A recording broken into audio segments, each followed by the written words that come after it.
Hey guys, Toolman Tim here. Welcome back to the workshop where we create community, find freedom, promote preparedness, and share success. It's January 2nd, 2022, and this is episode number 52 of the Workshop Podcast.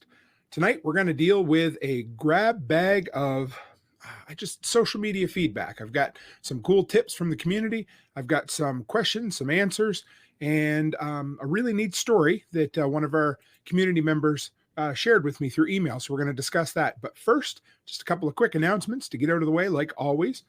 Excuse me. All right. So this Thursday, we will be back with the very first preparedness episode of 2022. That'll be live here on YouTube, on FLOTE, on Odyssey, and audio only on Prepper Broadcast Network. Really excited about that. We're going to talk about home heating solutions, problems, and how to solve them. Second, if you guys haven't heard yet, I know I've been bragging about it on social media absolutely everywhere, but a week from this Tuesday, we will be launching a brand new collaborative podcast. It's going to be a roundtable kind of discussion called the Fireside Freedom. We're going to have chats about whatever it happens to be. It's going to be freedom-minded, positive kind of stuff with a whole bunch, 8 fellow content creators. So keep an eye out for that. I'll have links in the description below so you can follow up, check out the different social media accounts for it and keep an eye out. That's coming up a week from this Tuesday at 7 p.m. Central Time. If you are one of the people that are still using Facebook, I recently split my Facebook page for what was my all seasons maintenance handyman Facebook page, whatever you want to call it. Anyway, the Toolman Tim's workshop stuff had really taken over that, and I wanted to have a separate presence for each one. So I decided to split them, and there is a brand new Toolman Tim's workshop Facebook page. So the link will be in the description after the show tonight.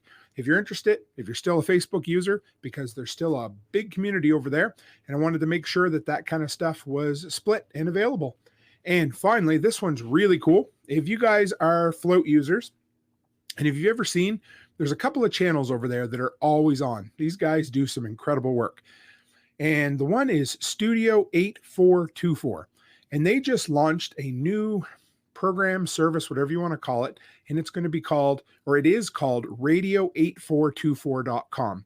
Basically what it is a low bandwidth internet radio that is an always on station that you can check from Bluetooth speakers, from your internet equipped radios in your car, that kind of stuff. And it's going to be an always on stream of freedom minded creators, people who support FLOTE and are on there all the time. And it's a pretty big honor. They're going to be carrying the workshop podcast there as well. So if you're ever out and about and you want a really low data usage kind of audio stream to check out, go to radio8424.com. So yeah, there. So that is that. That gets the announcements out of the way. So how has everybody been? It's been a, hey, know your Joe, how are you? We had a wonderful New Year's, which we chatted a little bit about on the January 1st impromptu live stream. That was awesome. Thanks, guys. Huge support there. I didn't expect it. I didn't tell anybody it was coming up, and we just did it, ran with it, and it was a lot of fun. So I haven't seen him in here yet tonight, but you guys know Chris Dixon. You see him in here all the time. He's a fellow flatlander here in Alberta. I've actually met him in person, which is really cool.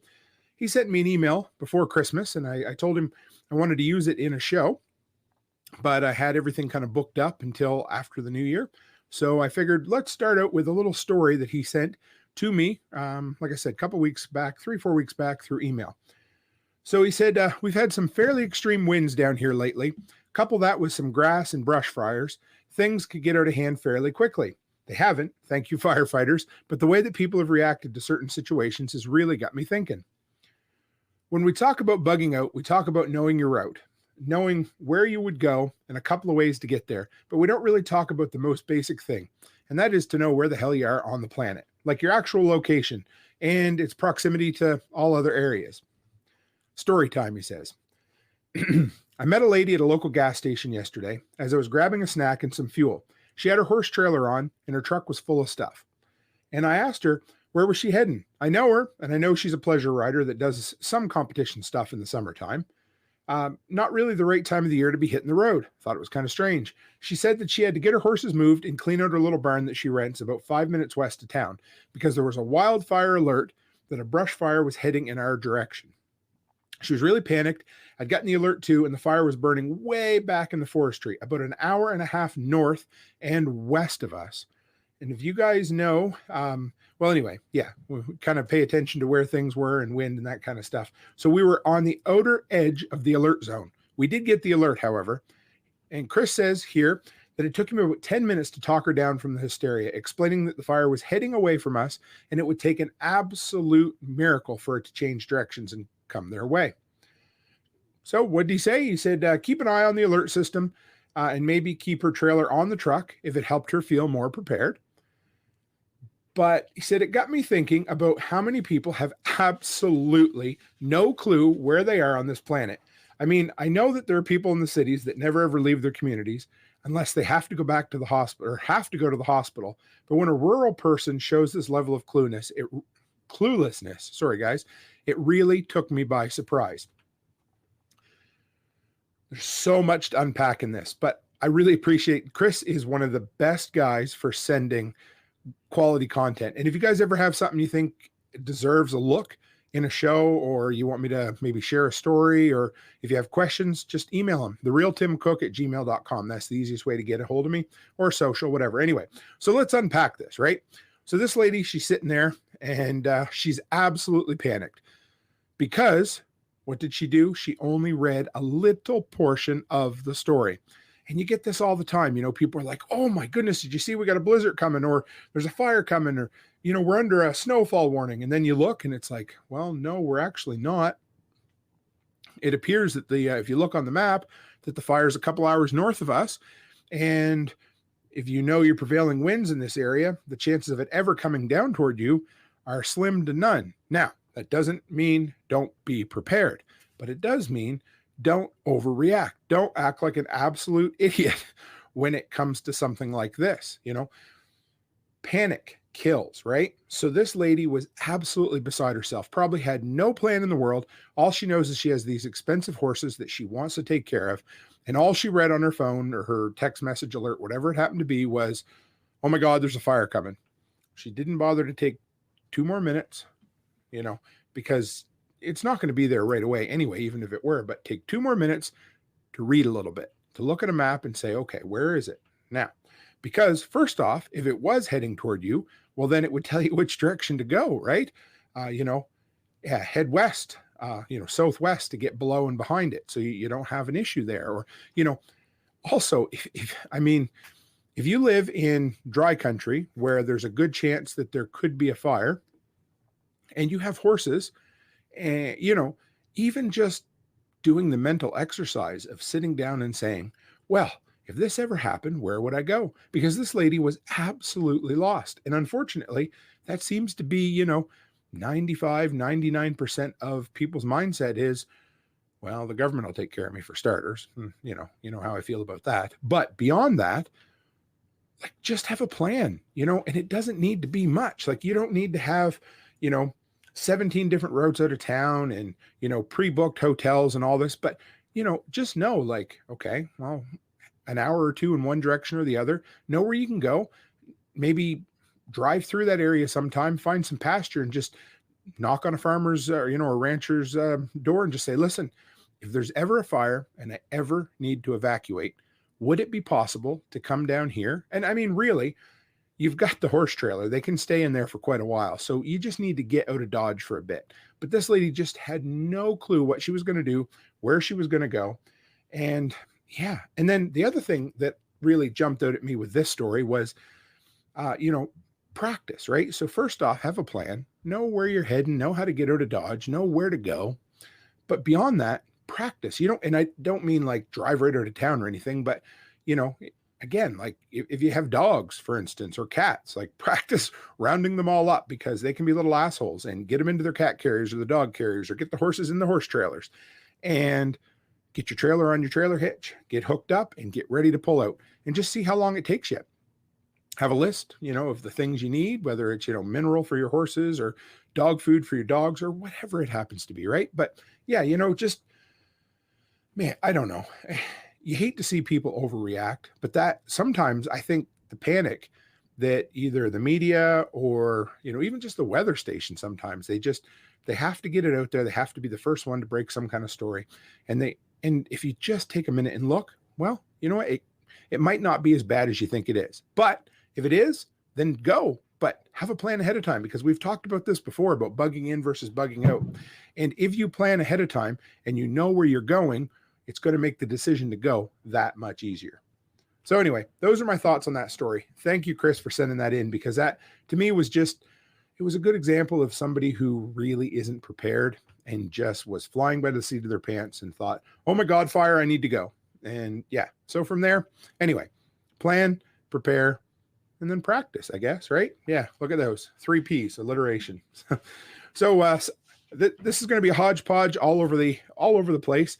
If you guys haven't, well, most of you follow me on social anyway, but this is the time of year to really, in between Christmas, they always mark down all the Christmas stuff, right? And absolutely, right? And now, something that not everybody thinks about is simply the fact that white Christmas lights can make a really, really good backup light emergency kind of system. And if you can buy them for half price or 75% off, all the better for you. Howdy, Sunnyland camper. I don't know why I always have trouble with that one. And Know Your Joe says, good story. It appears that most fly by the seat of their pants. And there's occasionally one person that can do that properly, but nope, not me. I was listening to Jake today on Ravenwood Acres. He was talking about his word of the year, and he's military, and he was talking about having contingency plans for contingency plans. And obviously I'm not military, never been, but I certainly like to have a contingency plan for my contingency plan. So yeah. Anyway, Christmas decorations, guys, or lights, really. That was a big post, and I had a lot of responses. Alex, one of the employees from FLOTE, he had a kind of a mobile tent setup that he uses his lights in there for that. And remember, these LEDs, they're super low wattage, so it doesn't take a lot of power. They're a slow drinker for the amount of power that they take. And yeah, so anyway, the wife and I and the girls, we went out for New Year's Eve, and we stopped to Walmart, and lo and behold, this is almost a week after Christmas, and they still had a metric shit ton of white LED Christmas lights. I bought 3 strands of 62 feet long, 300 lights per strand. I don't even know what I'm going to do with them all yet, but I have them. Regular $30, I got them for 15, which wasn't horrible. However, then, that was my thing. I said, look for lights. And then Ches Rad, I think they're Shea Rad, I don't know, on FLOTE said, also look for heavy duty extension cords, splitters, power bars, all of that. Doesn't matter if it's candy cane color, forest green, Santa Claus red, whatever. You know what? In a pinch, you're not going to care what color the power bars, the extension cords, whatever it is. But one other person mentioned too, and this is important, pay attention, because don't waste your time on those stupid little green and white extension cords that are like 18 gauge that'll burn up if you try to put anything more than like 10 watts through them. So look for something heavy duty. That's important. Charlotte says, I remember that stream bugging in and bugging out. That was a good one. I love that one. We'll have to revisit and do a second, maybe a second version of that down the road. Then Martini over on FLOTE. I'm not sure that's, anyway, they wanted to know, how do you run those lights in an emergency? Off a generator? Do you have a battery setup? So first off, I don't use those yet a whole lot. I do plan on it, although we're going to build an enclosed awning. I don't know what you want to call it. Anyway, the deck I built last summer is going to put a roof over it this summer. And I wouldn't mind running some of those lights up in there, but I'm going to keep some just in case. So, and remember, like I said, a 300 bulb strip of LEDs, if I did my math right, runs less than 20 watts of power. You can get 20 watts from just about anything. A couple little, and I mean cheap little, I don't want to say Dollar Tree solar panels, but a couple of those flimsy little solar panels you can get on Amazon would run them. If you guys have, now this is going to sound like sacrilege, but if you guys use the Milwaukee battery platform for your tools, they have an awesome top-off adapter. I believe it'll run 175 watts. So you could literally run, what, 5 of those strands of lights or more off of a single Milwaukee battery, that would be great. I mean, you're not going to need that many, but 1 or 2 strands, you know, one in your kitchen, one in your living room, one down your hallway, and you could run lighting for your entire main floor of your house off of a Milwaukee battery. So that's an option. Super small generators, almost overkill, but if you have a generator, plug them in that way. And then another way, if you guys know a cigarette lighter, I don't call them that anymore, but what are they? The DC port in your vehicles. You can buy adapters that allow you to pull 75 watts, I believe. I might need to be corrected on that, but 75 watts through that port. So you should be able to run 2 or 3 strands of lights just off a 12-volt adapter in your car. And most vehicles, like my truck, has a 120 volt.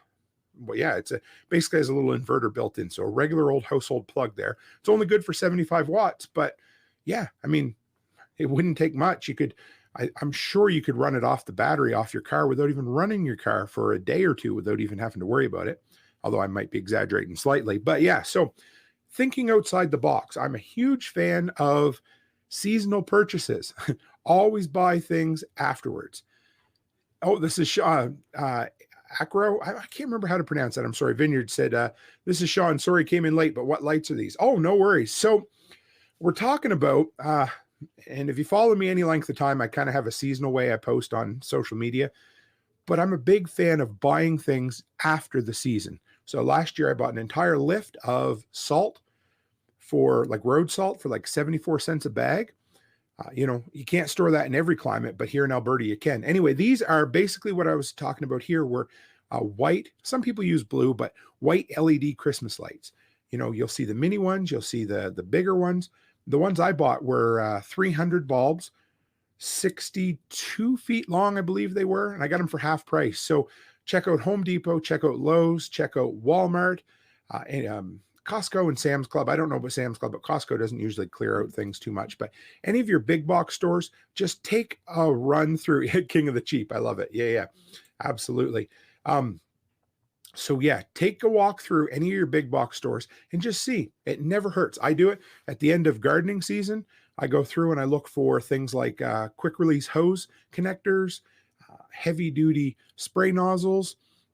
Usually, you know what was really hard this last summer to find was lawn sprinklers. They were expensive and they were almost none to be found. So if I could get some somewhere dirt cheap, I'll buy 10 or 12, throw them in a box and not worry about it. You know, I don't really have a rule of thumb, but if I can buy a bunch of something and not really spend a whole lot of money on it, and it's something I know, the biggest thing for me is making sure it's something I know I'll use. I used to be really bad at that. Oh, it's on clearance, I better buy it. And then you end up having, I don't even know for sure, but like, you know, dirt cheap hoses that are absolute crap to begin with, buy 5 or 6 of those. And, you know, I might've saved $10, but they're not going to last at all. Hey, Chicken Hawk. Oh, here we go. Chicken Hawk picked up. He said, I got some awesome Christmas extension cords, 40% off. And like I said, nobody's going to care if they're candy cane colored or forest green. If they can run power through them safely, why not save money? Copper's not cheap anymore. So if you can get cheap, you know, if you can buy half price extension cords, why not? So yeah, so take a run through your big box stores, guys, and see what you can. Hey, Chris Dixon's here as well. You missed your story earlier. So if you didn't hear it, but I told your story of the lady who was trying to bug out with her horse trailer. So run back later and check that out. So yeah, anyway, so here's another one for you guys. I had a random thought the other day. And, you know, in the preparedness community, people are always like, well, you know what I need to do? I need to bury an underground cache because, well, I need to hold on to stuff or I need to be able to find it, or I don't want people to know that I have, I don't know what, ammo making supplies, silver, I don't know, MREs, whatever it is you feel like you have to bury. And I get it, you know, especially if you planned, I don't know, if you're one of them that thought worst case scenario, I'm going to need to walk 100 miles one way or another. Chris knows. There, he's ahead of me on this one. He says, bad idea in Alberta weather. Yes. Good evening, Brian from the Lots Project. Going to mention you later too, if I remember. So my random thought on this one was simply underground caches are basically useless in Alberta in any of these cold places for, 4 to 6 months of the year. And what are the chances you're going to need it when the ground is frozen solid? And I can tell you one thing I'm sure as shit not going to do is get out there with an old pickaxe and break through the frost. So here's the thing. Well, I posted that, and maybe it came across a little bit negative, and I basically said they're basically useless 6 months of the year. So Nodak Hunter over on Instagram kind of called me out, and he's like, so what's the solution? All you're doing is talking about a problem, right? And then he followed up with, I've had the same thought. I live in northern North Dakota, same place that the guys on Zello call Alberta sometimes. We have very deep frost every year, so digging up anything is a moot point for around 4 months of the year. So he's going to have to think about this. So yeah, I'm putting this out here to you guys in the live stream, but also to everybody listening on the recorded podcast later on. What do you think of that? Because I honestly don't have a solution yet. Obviously, you're not going to, put a survival cache or a bug out cache up in a tree or anything like that. What would you do? How do you mitigate the fact that it's not going to be accessible for 6 months of the year? Do you just flip a coin and do you hope that it's successful, or that you need it in the warm weather? Or I don't know. Is there, maybe you don't bury it too deep? Here we go. We'll talk this out loud. Maybe you don't bury it at all. Maybe you just put it underground, dig a hole, put it underground, cover it with 3/4 inch pressure treated plywood, and then some leaves or some brush over it. Maybe, I don't know. Maybe that's a thought. It's just, to me, burying something under actual physical soil in Alberta just isn't feasible for, like I said, nearly 6 months of the year. Last year, the local rental place won't even rent out gas-powered augers until after Victoria Day weekend. That's May Day weekend, May 24th, 25th, something like that, for my American counterparts, because they've had too many people wreck the blades trying to go through the frost in the ground. And if a gas-powered auger has a hell of a time going through frozen soil, well, this old fella here ain't going to be digging through it. So anyway, if anybody has any solutions, post them on social, send them to me through email at therealtimcook@gmail.com, and let me know. But yeah, I guess the best thing I can think of so far would be to find a place. And again, here's another problem in Alberta, is there's not a whole lot of forest area. So what do you do? I'm not sure. Or maybe you put supplies that aren't expensive but could be life-saving, and you just bury them just below the ground and just cover them with a little bit of brush or something. But even then, if it's winter, you could have like this, some winters we have an open winter, but you know what? Now, this isn't actually the worst idea. Okay, now you're really getting me to think here. So Sunny Land Camper said neighbor's crawl space. Okay, so that could be it. What about maybe an abandoned building, an abandoned barn, putting it up in the upstairs of an abandoned barn? Oh, there we go. See, this is why we crowdsource solutions. Chicken Hawk says a 55-gallon drum in the woods made to look over a tree trunk. I can see that. Absolutely. Why not? Yeah, that would work really well. Here we go. See, this is why I ask you guys as well. Brian says, hollow out the inside of a big round bale and just leave it in the corner of a field. Again, that's great, because that's the whole idea behind you'll see a lot of guys build duck blinds for goose hunting, duck hunting, that kind of thing, out of a bale of hay, or they make it look like a bale of hay. So yeah, like I love the idea of hiding something in plain sight. So that's not a bad idea either. So yeah, maybe we're going to have to do an entire episode on hiding in plain sight, because just because you can't bury something in the ground doesn't mean you can't leave something hidden somewhere. So yeah, I like that, maybe, yeah, or burrow out inside of an old tree, for instance. I remember going back to my uncle's hunting camp all the time. The long walk was on a straight path, but if you missed the turnoff to the camp, you could go a long ways in the wrong direction on the same road.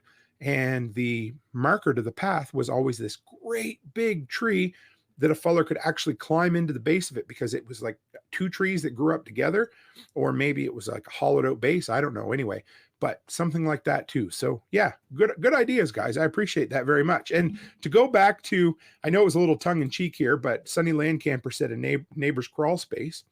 Well, again, depending on how far you have to bug out, and if you ever plan on doing it on foot, something like this might be an option. Like, hey, could I leave this in your garage just in case? Or maybe you could find a dirt cheap storage locker that you could keep stuff in, a few, like 100 miles away, or I don't know. Anyway, just an idea. But yes, thinking outside the box. Now, Vineyards here, Acero, I hope that's right. Anyway, Vineyards said, I used 4-inch pipe that looks like it's for the sewer in the house, but it's loaded with freedom seeds. I like that idea too. And I suppose instead of burying a cache lengthways, you could bury it height as well, up and down, and leave the lid exposed or really close. But again, the only problem with that for us would be if it got buried in a foot of snow, but that's less likely than having to deal with frost. So yeah, I like that idea. Maybe I think we'll have to do an entire episode on survival caches and things like that, because this just got me thinking.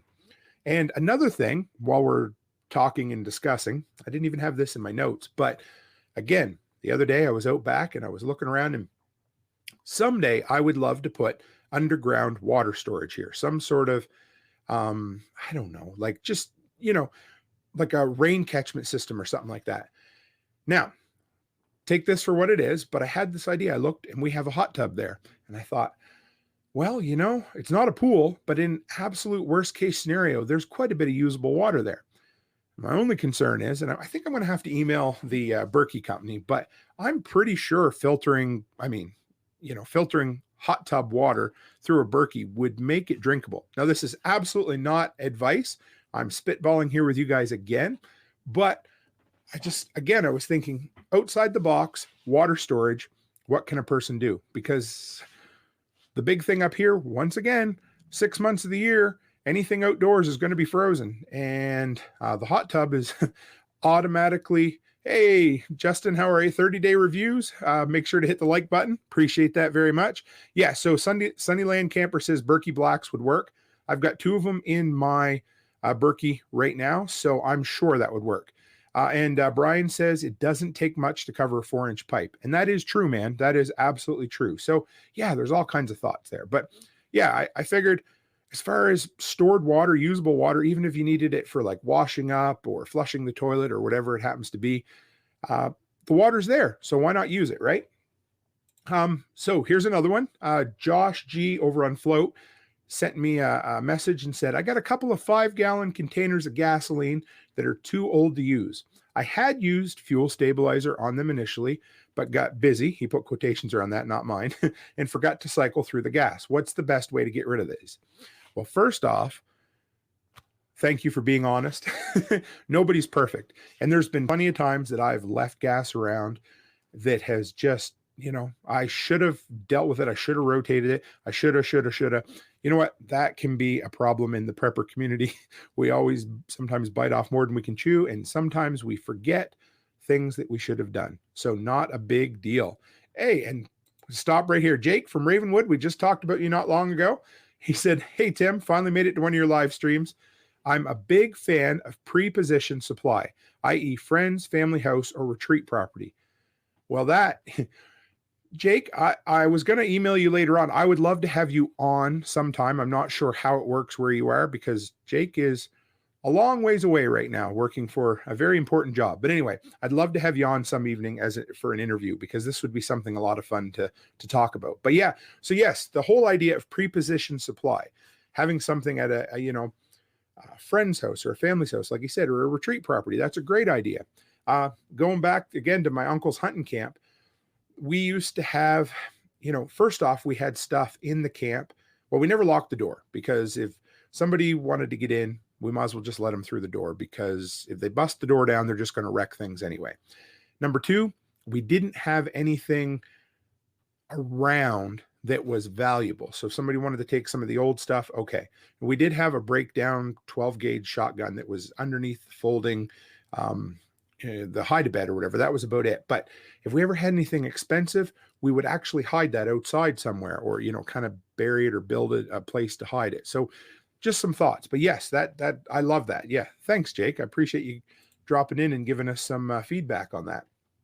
So back to the old gas. So you guys might have followed me this summer. I attempted I bought a 100-gallon fuel storage tank. And you know what? I just wasn't happy with the system. I put a lot of work into that. And sometimes you just got to cut your losses. So I've got it for sale now. I've gone back to my 5-gallon jugs, because for me, it's easier to load them, unload them, cycle them, treat them, the whole works. Now, something I ran into was the fuel kind of got gummy. And I washed and washed and washed the big 100-gallon tank. And no matter how hard I tried, junk still got through. Even with the filter on there, junk got through, to the point where I was heading out to mow one night with my zero-turn mower, and it literally clogged off the fuel line because there was like solidified gel in the fuel. So I basically lost about 15 gallons of fuel that way. And I had no way to get rid of it. I called my local MD, municipal district. We have a place where we can get rid of hazardous waste and stuff, and they really didn't want the gasoline. So I thought, okay, what can we do? So back to the question at hand. So what can you do with old fuel? Depending on how old it is or how nasty it is, if you got a really old vehicle or some lawn equipment, you can like add 10% of the fuel capacity with old fuel and burn it off that way, slow and steady. I don't love the idea. I wouldn't put it in my Ram 1500. I wouldn't want to take a chance on that, but if it was old, an old vehicle, that kind of thing, go for it. And yeah, 30-day reviews, absolutely. Fire pit. So he added LOL to that, but it is true. So my very second solution here, and this is the one we ended up using, was use it to burn an old brush pile. So for me, I needed to get rid of the gas, and I'm obviously not going to go dump it in the dirt or anything like that, but it was in 3 of my good 5-gallon gas cans. So my brother-in-law said, well, we got a big brush pile out at the farm that needs to be burned. I'll use the fuel there. And it worked. That's where it went. He took it out, dumped it, burnt it, and then brought me back my gas can. So that made me happy. Like I said, if you live in an area that has hazardous waste pickup, a lot of times you can get rid of it that way. Now, here's the other one, and you guys will see coming up in the next little while, I'm going to have a video on fuel stabilizers. I've been doing quite a bit of research into them because you guys know I've always been a huge fan of seafoam. Love seafoam, but it's damned expensive. And I had kind of forgot a while back about this one particular fuel stabilizer. I think Stephen Harris actually used to recommend it quite a bit. And it's called PRI-G. So I've been doing I don't want to spoil the video, but it's really the only fuel stabilizer on the market that claims that its additives will bring old gas back to life. So it's something to look at. It's something I am going to talk about down the road. That's all I can say. I'm not even sure how I'm going to test fuel stabilizer, but at least I can do a, manufacturer claim comparison, that kind of stuff. So we got a few things here. 30-day reviews says a lot of hunting cabins are open also for emergency use by people that might need them. However, their bears around a lot will be nailed shut. So yeah, perfect. Good example. Yes, if you're lost in the woods and you come across a cabin, don't be shy. Use it. I want to say it's up in northern Manitoba where people have to leave their vehicles unlocked by law just so you can escape polar bears. Not exactly sure where, but Sunny Land Camper says good old ethanol. So that's a whole nother kettle of fish, another bucket of worms, or whatever you want to call it. I'm going to deal with that in that video. But yeah, ethanol definitely has shortened the life of fuel for the most part. And most of the major stabilizers talk about ethanol. Some say they're better than others. We'll deal with that down the road. So Chris says there's always oil in new tanks and it takes a long time to get it out of there. Yeah, I think that's what happened with me. Well, that, or it used to be a diesel tank from a farm. This one was, and it was in perfect shape, but it just didn't matter. There was no way I could get some of that gunk out of there. And so anyway, if you're looking at fuel tanks, think long and hard before you buy a used one. And like I said, or a new one for that matter. And 30-day review says, if you're planning to burn it, do it safely. And don't add a fire. It started from the container. So when I was a kid, we used to have, I don't even know where Dad got it, but it was a green bench out back. And I used to like to play on it. It had to have come from some, I don't know. I don't even know. I asked Dad the other day when I was back east and he couldn't remember where it came from, but it was basically like an old park bench that was green, except it didn't look like a park bench. And I used to play on it. Anyway, one time Dad used to soak his paintbrushes in gasoline because that's what we used to do in the 80s, right? And of course, you know what he used was a plastic gallon ice cream container, an empty one. So it would sit there for time on end. And I was maybe 10 or 11 and I got thinking one day, I'm like, wonder what happened if I lit that on fire. So in the house. I went and got some matches. If mom and dad are listening to this, they probably still don't know I ever did this. Threw a match in on top of that, and I thought, hey, that's pretty cool. It's just sitting there burning right nice. Well, you know what happens when when plastic gets hot and it melts and the gasoline goes everywhere, and then all of a sudden what was a nice contained fire all of a sudden goes down over the bench and all in the grass. And the only thing that saved me, of course, well, number one was I wasn't close enough to get it on me, and number two, the grass was really green, so it didn't hurt things too bad. But yeah, so he said, and yeah, 30-day review says, yes, we only did that in the 80s. Yeah, it just seemed that things were more open back then. And Brian from Lots Project, and this man is an expert on petroleum-based products. I think he knows as much about petroleum as Hank Hill knew about propane. But he says ethanol is the biggest scam around. And yeah, maybe we'll have you on some evening just to talk about fuel. That'd be a lot of fun. So yeah, from there, I thought I'd share. Yeah, let's not go into that. Brian says water bonds with the ethanol and drops it out of the fuel, drops the octane level, and causes all sorts of shit in engines. It's just not quality. Exactly. Like I don't know all the ins and the outs of it, but thank you, Brian. I appreciate that, because yeah, it's everybody you talk to says, like, if you can get ethanol free fuel, get it. And most of your states, even our province, if you look it up online, most places will have directories where you can get ethanol free fuel. And for me, I think the closest one is like 2 hours away. So that kind of sucks. I'm not going to go get it and bring it back. But anyway, so next I wanted to share with you guys, and this was kind of cool, where some, what do they say? You can never go home again. I wanted to share some of my thoughts about going back home. And I hope you enjoy this, because you guys know I grew up on the East Coast, and I've lived in Alberta for nearly a decade now. And I hadn't been home in this is home now, but I had never been back to Nova Scotia in almost 5 years. So a lot of my family out there I hadn't seen. So it was kind of weird. It was like going back to a place that you recognize, but it just didn't feel like home anymore. And that's okay. But a few things. First things, and I got to tell this to anybody who might be nervous about, if you've ever had a friend that you haven't talked to in a metric shit ton long time, and you think, you know what, it's been too long, I've been too much of a dick, I can't talk to them. Well, talk to them. If they have been your best friend or a close friend for a lot of years, it doesn't matter how long it's been, they'll talk to you. And my best friend, Danny, I never even told him I was going home. I wanted to wait till I got there and message him, but he obviously caught it on Facebook. I stopped out to his store one day to find him, missed him. He wasn't there, but within 20 minutes, he messaged me. He never saw me, but we were on the same wavelength to get together, and we hadn't talked in like 4 years. And I felt guilty for that. So I'm just saying, if there's somebody you haven't reached out to in a long time, somebody you're close to and you haven't done it, just do it. It's worth it. I got out there and we had a few beer and we spent 5 hours talking, and it felt like 5 minutes. I wish I had more time. I didn't get back a second time to see him. And hopefully it won't be another 5 years before I see him again, because it was just awesome. Another thought is, you know what? There's no right or wrong choice. And for a long time, I used to think, I hated the fact that we had to move all the way across country to do good things. And, you know, there's no right or wrong answer. You're going to do what you're going to do for you. And there's going to be good and bad, whether you stay somewhere, whether you go somewhere. So just remember that it's okay. If you're looking at doing something and making a change, sometimes you got to leave some people behind to get on and do things a lot better. When I went home, for me, you notice the changes. You know, one of my good friends, the house he grew up in had been torn down. Some houses were more dilapidated. Some had more, they were dirtier, dingier. You always notice the people who got older, that kind of stuff. You just notice the changes.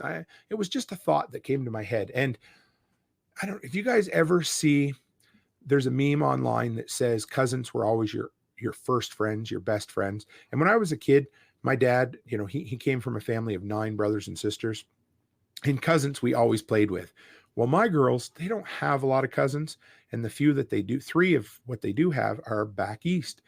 And it was cool. I loved it. Anyway, I got to tell you this, because they got together with their 3 other cousins, my twins did, and they played hide and seek every single night. It didn't matter if it was freezing cold, if it was wet snow, if it was hot, If the ground was wet, they went out and played every single night we were there. And it blessed my heart and it broke my heart. So yeah. And the last thought that I've had, and not everybody finds this, but for whatever reason, I got to say, traveling brings me closer to my family. I don't know if it's something about, even though you're always together at home, you're always having something to do. But when you're traveling as a family, whether it's a car road trip or flying or whatever, for me, it is some of my most fond memories of time with my wife and time with my kids. So anyway, those are my thoughts. I want to catch up with you guys here too. Know Your Joe, he asks, how long will fuel typically last with stabilizer mixed in it? Now Chris Dixon says, most claim up to 24 months. And that's what I found doing my research. And then Brian from Lots Project, like I said, he's the Hank Hill of petroleum-based products, says it really depends on a lot of things. So the answer is it depends. I kind of figured that, but fuel quality, storage condition, container type, rotate it and don't worry about it. And that, my friends, is a good answer. John says, use ethanol out for small engine fuel. I got to look up that product. I got to remember that. I'm going to save a screenshot of this and we'll do some digging later on, because that sounds like just the fact I love the name alone. So yeah, if anybody else has any thoughts on ethanol out, or Brian, if you're in here and you have any thoughts, send them my way too, or send them our way. Letty Lou, I want to say it was Letty Lou the other day, asked me on Telegram what kind of lighting I use for my videos. Well, down here in the dungeon that is my office, you guys have probably seen the videos for, but all I use is a 100-watt LED light bulb above me. But out in the workshop, in the studio area, I use it's called a Mount Dog softbox lighting kit. And if you guys have seen Joseph Mills in here quite often, he's a fellow YouTube content creator, and he recommended it to me. It's like $50, and it's a stand with a light box and a diffuser panel on the front, and you get two 95-watt compact fluorescent bulbs that go in there. And for me, they have a tripod with them. They're awesome. They are technically portable, but they work great for studio lighting. So if you guys are looking, for up and coming content creators, or just looking to make the lighting in your videos a little bit better, that's what I use. Yeah, what else do we have for you guys? This was just something that I believe it's Chad over at Telcacha Farms.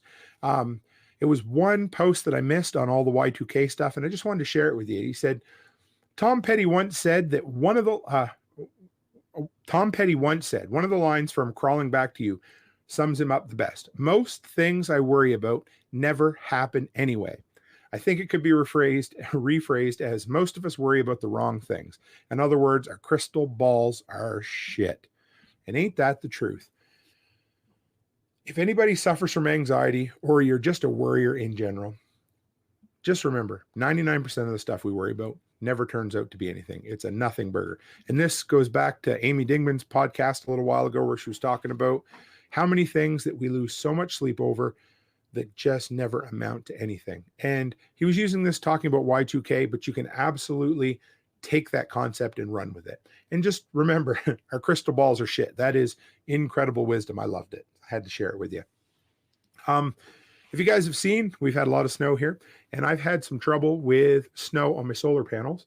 And actually, I haven't done a follow-up video yet because I had to send my inverter back because it started acting all kinds of weird. The voltage was all over the place. There was something wrong with it. So I ordered a different brand, a better one, and it got all the way to Alberta, and the shipping company turned around and sent it back on December 14th. So I now have no inverter for my solar system, still waiting on something. I don't know what I'll do there, but anyway. So I've had an issue with snow building up on my solar panels. And for now, I've been able to use like a roof rake or that sort of thing to clean it off. But Catalyst over on Float mentioned using turtle wax or Rain-X. And I was wondering again, if anybody else had any suggestions, or if anybody, suggests that might be a good or bad idea. But I'm going to do some tests with that and see if it'll help it slide off, because I've got basically a 45-degree slope on them. That's what's recommended here in Alberta. And the snow is still sticking. And part of that's probably because the panels are black and they heat up a little bit. And I don't know. Anyway, I'm just wondering what you guys think, but I'm going to do some testing on the two solar panels, try a couple of different products. Okay. Brian says, check out midnight solar for inverter. I will, because Amazon's been pissing me off and it's time to look for something a little bit better. And Brian says, talking about ethanol, he says you can mix it with water and then the ethanol drops out, but it will drop the octane level as with the ethanol out. So you have to buy higher octane than you need. So I suppose you'd buy Supreme. Anyway, that sounds like a bit of a process. I've seen a couple of videos on people doing that, but yeah, that's kind of cool. That'll be a project for down the road for sure. Something else I hadn't, since I've switched back to all the 5-gallon gas jugs, the biggest problem I have, and I use the Scepter brand. I believe they're available in the US as well. I really like it. We are one of the few areas that I think we're over the United States on, is we never had to deal with them damn EPA rated gas jugs that you guys have. We still have our normal ones up here, although for a while they did away with the back vent and just added a second hose or a second nozzle in the nozzle itself. Nothing really changed. But my biggest problem is the rubber gaskets that go around the inside end of the nozzle tend to wear out really quick, and they tend to roll off and swell up and leak and crack and all of that. So I started looking for some better ones. And of course, because I forget that there's lots of good experts in the workshop community, I went in alone, I did some research, and I ended up finding a company out of New Jersey called Captain O-Ring, and they supposedly make some really good products. But again, if I'd have thought about it for 5 minutes, I would have sent a quick PM to Brian, and he would have come back to me and said, what you really need is a product, and I'm not sure if this is the name of the product or the material it's made out of, but it's Viton, V-I-T-O-N, because he sent me that on social media after I posted about these O-rings. So I got to find some of those as well, and we'll do a side-by-side comparison and see how things hold up. Sunny Land Camper says, so I so have to rebuild my solar rack when I get back to the Ozarks. So, and Brian says that it is the material, Viton, V-I-T-O-N. So I'll do some research and get back to you. And if Brian, if you got any more on that too, that's cool. Let's turn it into the petroleum show. This is great. One other, this was completely off the wall and completely different. I don't know how many of you guys are movie watchers, but I'm a huge movie buff. And I promise I'll never turn this into the Toolman Tim movie review hour, but I wouldn't mind. I'm also a sucker for post-apocalyptic fiction, like audiobooks and movies and that kind of stuff. And the other night, the wife and I sat down, we were looking for something good to watch. And this might not be up everybody's alley, but we watched Don't Look Up on Netflix. And it is about a couple of astronomers who discover a comet that's going to decimate the Earth, completely destroy it. And it is most certainly an apocalyptic film. It's also full of satire. If you guys have ever heard Jack talk about Idiocracy, I want to say that movie was made by the South Park creators, and it is an absolute satire of the modern human condition. Sunny Land Camper says, great show. And yeah, so to me, the critics didn't love this. Don't Look Up. Yeah. And Justin says, just watched it yesterday. And are you talking about Don't Look Up? I think that it's an underappreciated film right now. It's made by a really good director. And I think down the road, it's going to have a lot to say about society right now. But anyway, a few thoughts that I had watching it, because to me, whenever I watch something like that, I think, okay, how much better could they have been prepared? How much better would it have been if I was a prepper in that situation? What am I going to deal with? And like I said, the film might not be for everybody, but the biggest takeaway that I came out of this movie was the whole damn world is distracted. It was like these people watched it. They were so busy looking at their phones or looking at celebrities or talking about whatever it happened to be that it didn't matter it didn't matter that the entire world was going to be destroyed by a comet. They were too busy looking everywhere else. And obviously that satire hitting you right over the head, but that's the worst thing we can be, is distracted, looking at something else, not paying attention to what we should have. So if our head's in the right place, sometimes we can see it. And I think they probably felt a little bit like Noah, hollering at everybody standing there saying, I'm good. And then the rain's coming up to their neck and they're like, I'm good. Right. And in this case, it's what are the Kardashians doing or whatever else. Yeah, Brian said I was wrong on the Idiocracy. Mike Judge and from Beavis and Butthead, and of course King of the Hill. That's right. Yeah, yeah. So and Know Your Joe said I almost watched Don't Look Up. Was planning on watching it later tonight. Well, I will not give you any spoilers here, but okay. The whole concept, like I said, is these two astronomers, they find out that there is a comet coming to Earth, and they go and talk to the president. And this is all in the preview, so I'm not ruining anything. And the president basically just laughs them off. And then they go to the news, and the news laughs them off. So that's where I'll leave it.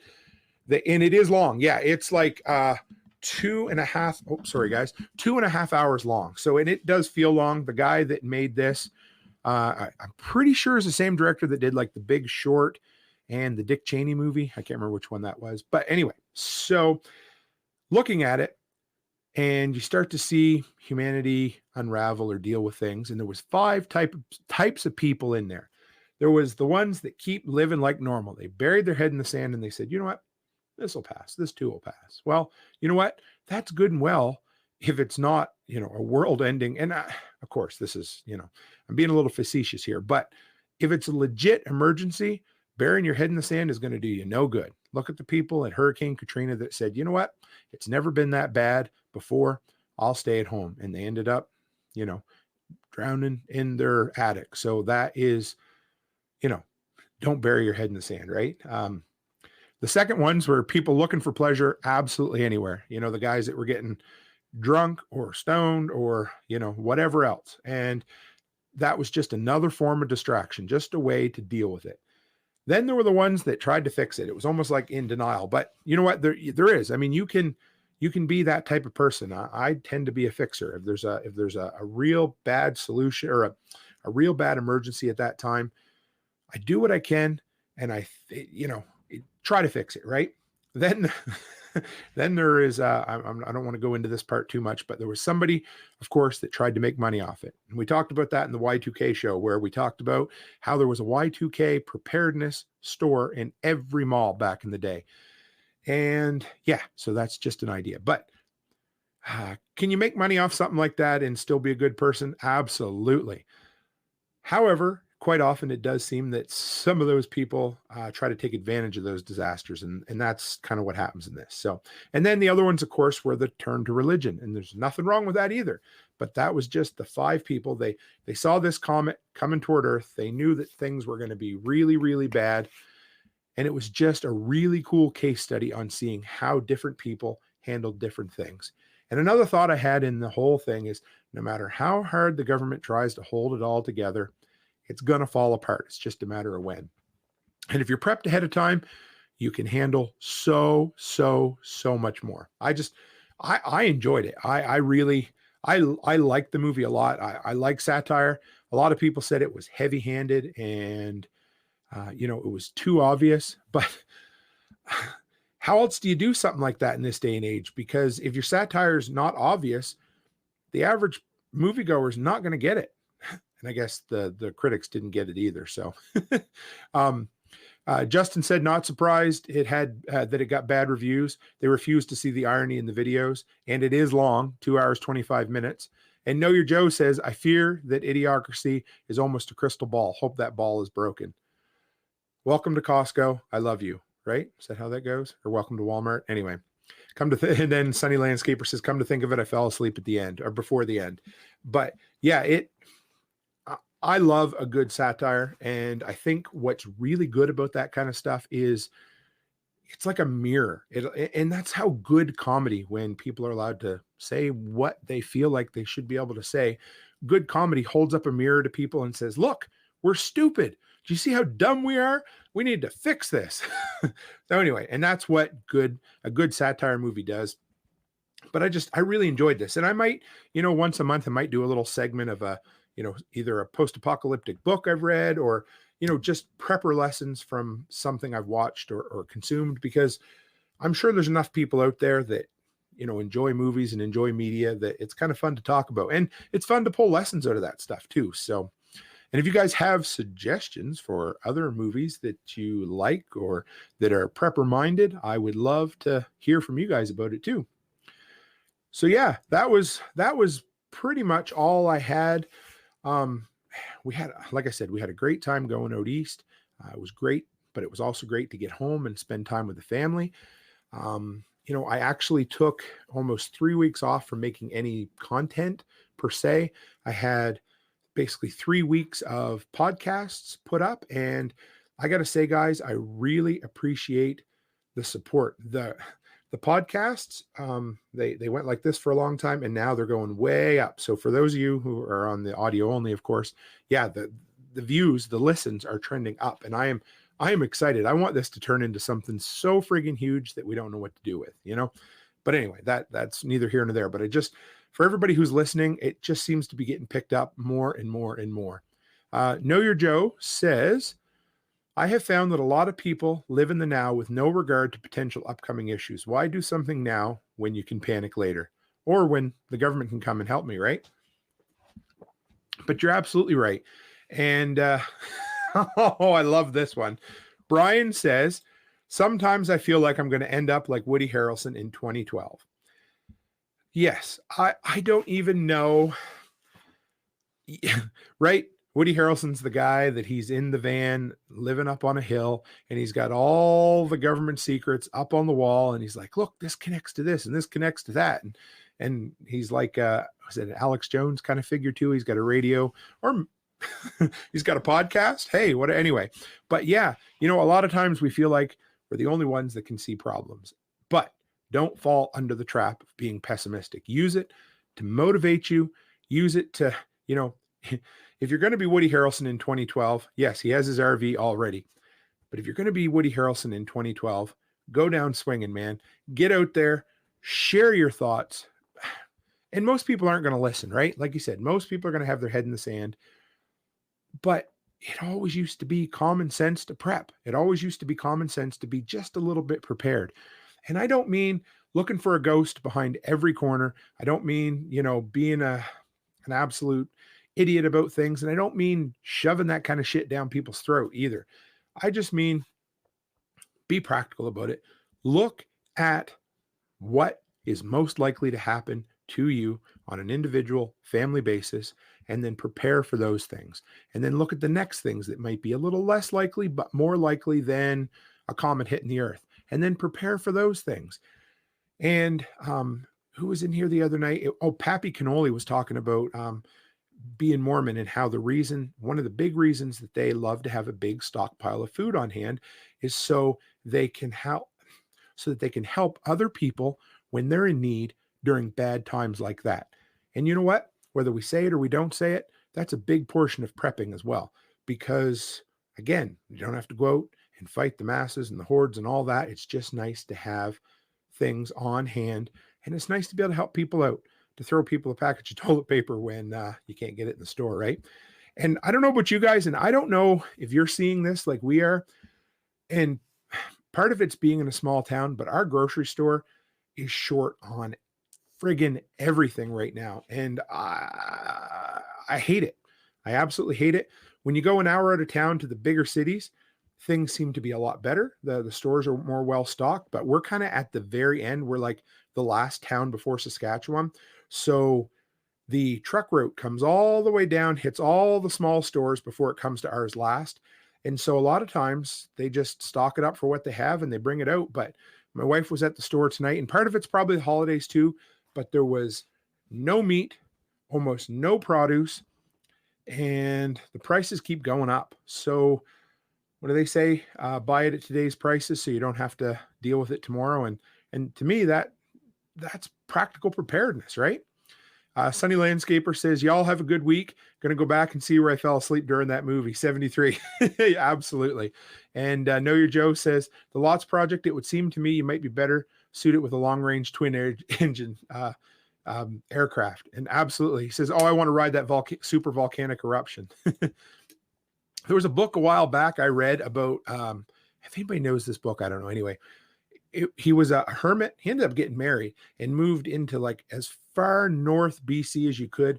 Like you had to walk like 2 hours to get there. And the guy ended up building his own airplane from scratch. He had to get it certified and everything so that he could fly to the market, bring produce, that kind of stuff. They even, I want to say it was like up on a mountain, and they completely made their entire area self-sustainable. They walked cows and everything in. It's an incredible read. If I had it lent to me years ago by a contractor that I worked for. He said, "You'd really like this." And I think it was something like The Hermit of something Gulch, or I don't know, it was a green book. But if I can find it, I will at least put it in the show notes down the road, because it's a really cool kind of story. I liked it. And Chris says, our little IGA, and that's what we have here, Independent Grocers Association, is fairly empty, and we're on the main highway north and south. It's not good right now. And I'm not doom and gloom at all. Oh, here we go. And Justin says, no shortages here. However, saltines on the low end for a small box is $3.85, on the high end, $4.95. I don't know, like that's a huge, that's a big price increase. And we've been noticing it too. Like, I mean, things like strawberries and stuff. And I know obviously it's not a necessity to have strawberries, but the prices have damn near doubled for some of that stuff. So it's going to get to the point where a person just has to have their necessities and don't worry about the rest of it for now. And I think what you're seeing does seem to be these kind of scattered, kind of random shortages everywhere. Like, of course, we had a cereal shortage because, was it Kellogg's or whatever? Their union went on strike. Then we had a cat food shortage because Whiskas had a recall. And then Whiskas also makes a whole bunch of store brand stuff. So that all got recalled. And so then, of course, the other brands were still there, and the people who couldn't get Whiskas bought up the rest of the other brands. And it's just like, oh, anyway, makes you tired thinking about it, right? But yeah, I don't know if anybody has any other comments or questions, throw them in there. But going forward, it's going to be a good week. We've got Thursday coming up is going to be the first preparedness episode of 2022. I almost said 2020. Don't know where that came from. And it's going to be a good one. We're going to talk about home heating systems, what can go wrong, what we can fix, what to keep on hand, and the whole works. So I'm pretty excited about that. And next Sunday, here back in the workshop again, we're going to have Tom from the Small Scale Life podcast. He's one of the fellow co-creators over on the Fireside Freedom chat as well.